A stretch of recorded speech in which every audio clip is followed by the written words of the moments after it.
Governo estende mandato presidente no dirigente autoridade da OA toloron tonu recém ida fulan dezembro tinangne.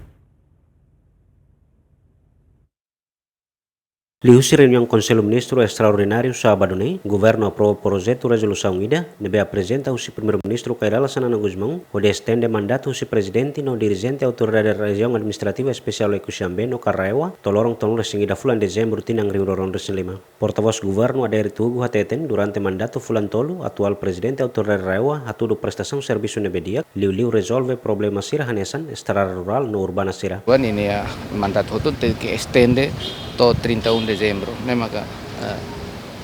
ohin hala aprovação na apresentação do excelência no primeiro-ministro, também será raione tutela direta ba excelência primeiro-ministro niang, então na apresenta ba ne for funcionamento ba deliberação será halau si konsil administração ba fundo federal niang. Da botere ne comissão de serviço da nebeke ba autoral raione niane até 31 dezembro, agora certamente na serniknar ne serviço e fulan rua ni larang wana fulan rua na agora ita tamo to dezembro tamo sir mandato ne estende até dia 31 dezembro kale mandato fulan toldet mai di mutatene kata hanesan debate orçamento raione ini yang semana rua tu ikut nene estatística tudo ser desempenho dia que teve Liliu infraestrutura básica sira estradas posto suku até aldeia sira ia quase cobre hotona ia raiwa ninian durante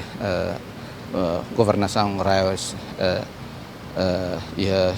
senhor Rogério Lubatunia to atual presidente autoridade honini serviço ni equipa tomando o serviço e espera que tosir ni mandato nebe hotu de 31 dezembro tinandane beli progresso dia mas a minha expectativa kata equipa fong dan ho mandato fulan tolo det